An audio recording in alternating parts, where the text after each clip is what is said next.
मन भरा भी नहीं था छुट्टियों से, पता नहीं फिर कॉलेज शुरू हो गया, क्यों शुरू हो गया पता नहीं। सो इससे पहले मैं कॉलेज करना फिर से शुरू करूँ, मैं बता देना चाहती हूँ मेरे लास्ट सेम का एक्सपीरियंस कैसा रहा और मैंने इसमें क्या डिफरेंस मैंने खुद में देखा एंड क्या क्या बेनिफिट्स मुझे मिले। So let's start. जैसे कि हमको सब्जेक्ट थे environmental law, company law, Hindu law, court visit and philosophy and political science. So इसमें मैंने क्या क्या सीखा, सबसे पहले अगर बात करें इन्वायरमेंट की, तो सबसे पहले था कि इन्वायरमेंट, हाँ एक सब्जेक्ट है, इन्वायरमेंट है, ओजोन डिप्लीशन है, एयर एसिड रेन है, ये सारी चीजें बस थी, इन्वायरमेंट एक सब्जेक्ट था। बट अभी मेरे पास बहुत सारे ऐसे आइडियल्स है जिनको देख के मैंने ये सीखा कि हाँ सच में एक्शन ले सकते, और एक्शन लेके चेंजेस आता है रियल में, तो एक्शन मुझे लेना है। मुझे अब लॉस भी पता है, प्रोज भी पता है, कॉन्स भी पता है, एंड मैं अपने लेवल पर क्या एक्शन ले सकती हूँ वो मुझे पता है। इन्वायरमेंट से इंटर रिलेशन, इंटरनेशनल में क्या रिलेशन है, इंडियन में क्या रिलेशन है, ये सब पता है, तो बहुत अच्छा लग रहा है। अभी बहुत सारे मॉडल्स है मेरे पास, नॉट मॉडल्स, मेरे पास बहुत सारे आइडियल्स, मेरे पास बहुत सारे आइडियल्स है जिनको मुझे, हाँ मुझे इनके जैसे बनना है। एम से मेहता, जिनको तो लॉर्ड कहा जा सकता है कि उन्होंने इतना चेंजेस लाया और वो भी इंडियन है, तो फिर बहुत प्राउड की बात है कि हाँ हम भी चेंजेस ला सकते हैं, चेंजेस लाया जा सकता है। इवन जो इन्वायरमेंट की बुक भी आई है जो बच्चों को होता है स्कूल में, वो भी पहले से नहीं था, तो इतना चेंजेस लाके उन्होंने आए, तो हम क्यों नहीं कर सकते। और हमें स्पेशली नीरी में लेकर गए थे कॉलेज से, जो कि जहाँ पे हमको लाइव चीजें देखने मिला था कि किस तरीके से इन्वायरमेंट पोल्यूशन होता है, किस तरीके से सोल्यूशन होता है, क्या क्या काम हो रहा है, उन वर्कर्स से एंड उन इंजीनियर से, उन टीचर से मिलने का लाइव चांस मिला था, जो कि बहुत अच्छा लगा। एंड बस इतना ही इन्वायरमेंट के लिए। आगे अगर बात करें कंपनी लॉ की बात करें, तो कंपनी पहले मेरे पास था कि कंपनी में जाती थी, कंपनी में काम होता, बट कंपनी लॉ की शुरुआत कहाँ से हुई, शुरुआत से लेकर अभी तक जो चल रहा सारी चीजें पता है। इवन मतलब इस तरीके का है कि अभी मुझे कोई एक्सप्लोइटेशन नहीं कर सकता, मुझे मीटिंग पता है, मीटिंग के राइट्स भी पता है, प्रमोटर भी पता है, शेयर स्टॉक्स भी पता है, कोई नहीं बोल सकता कि लड़की है इसे क्या पता होगा, राइट। एंड चीजें थी एक, पहले जो चीजें थी एक इल्यूजन था कि हाँ था, अब मुझे क्लियर कट पता है ये चीज है, वो चीज है, वो चीज है। कोर्ट विजिट तो ऑब्वियसली सबसे मस्त था, बोल सकते, बहुत ज्यादा एक्साइटमेंट था। फर्स्ट टाइम कोर्ट में जा रहे, फर्स्ट टाइम कोर्ट में जा रहे, कोर्ट में बैठ रहे, लाइव देख रहे हैं, कोर्ट के सेशन चल रहे हैं, बहुत ज्यादा एक्साइटमेंट।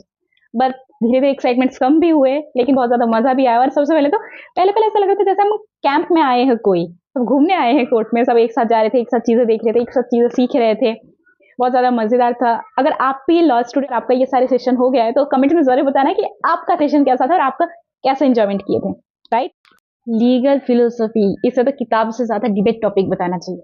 मतलब इतना इतना इतना माइंड को आजादी, माइंड को ना पूरी आजादी मिल गई, जितना पढ़ो उतना कम है, जितना पढ़ो पढ़ो उतना अच्छा है। मतलब नए नए चीजें, इतने सारे नए नए चीजें, पहले सोसाइटी में हाँ ये चीज है, लिविंग रिलेशनशिप है, उसके बाद बहुत सारे क्रिटिसिज्म्स है, उसके बाद PWD है, डिसेबल पीपल है, जेंडर है, सरोगेसी है, एबॉर्शन है, ये सारे एथनेसी है, ये सारी बस चीजें थी पहले। बट ये सारे पार्ट ऑफ सोसाइटी लगते थे, अब लगता नहीं, दिस इज सोसाइटी, सोसाइटी में ये सब चीजें हैं, क्यों है, क्यों नहीं है, क्यों होना चाहिए, क्यों नहीं होना चाहिए, इसमें हम खुद का कंट्रीब्यूशन देते हैं, हम खुद अपना जब डिबेट कर रहे होते, बहुत अच्छा लगता है। पूरा जो माइंड को एकदम आजादी मिल जाती है, ऐसा लगता है कि अब मेरे पास दो नहीं, ऐसा तीन चार ज्यादा आंख है, जो मुझे पहले बस दिख रही थी, अब मुझे बहुत ज्यादा साफ साफ दिख रहा है चीजें। इस किस्म की फीलिंग आती है जब लीगल फिलोसफी पढ़ते हैं। और साथ ही सोसाइटी से मैं खुद को और ज्यादा रिलेट करने लगी, सोसाइटी में बहुत सारी चीजें हैं जो इसमें देखने लगी कि नहीं, हमको लगता था हम ही तो इतने बेचारे, हमारी लाइफ में इतने प्रॉब्लम्स है चीजें, लेकिन नहीं, सोसाइटी में बहुत सारी चीजें जिसमें हम ध्यान दे सकते हैं, जिसमें हम अपना कंट्रीब्यूशन कर सकते हैं, किस तरीके से कर सकते हैं वो भी हमको पता है। और बहुत सारे एग्जाम्पल्स भी मुझे इस सेमेस्टर के थ्रू पता चला है।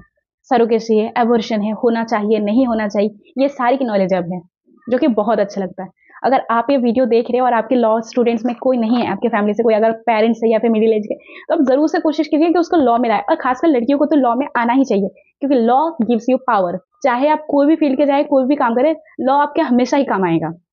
सो आगे बढ़ते हैं। लास्ट हमें था हिंदू लॉ। हिंदू लॉ बहुत ज्यादा जरूरी है, बता दियो कैसे। अब मैं मुस्लिम हूँ, लेकिन एक कस्टमर मेरे पास, एक मुस्लिम भी आ सकता है, एक हिंदू भी आ सकता है, कोई भी कास्ट के आ सकते हैं। आप अपार्ट फ्रॉम दिस लॉ का लेते ही नहीं, कोई भी आम इंसान अगर मैं हूँ तो भी मुझे लॉ का इन सब चीजों को पता होना चाहिए। सिर्फ हमारा नहीं, हमारे साथ साथ दूसरे को भी पता होना चाहिए, क्योंकि उनके वैल्यूज, उनके रिस्पेक्ट, उनके अंदर वो कितना ज्यादा अंतर तक बसा हुआ और क्यों है, ये सारे जानने के लिए ये सारी चीजें सही से जानना जरूरी है। एंड उनके बिलोंगिंग जानना जरूरी है, उनको रिस्पेक्ट करना जरूरी है, उनके रिस्पेक्ट क्या है क्या नहीं ये जानना जरूरी है। और साथ ही साथ if someone is making shit of our community, we have now And also, if someone is making any shit without any reason, I also have answer.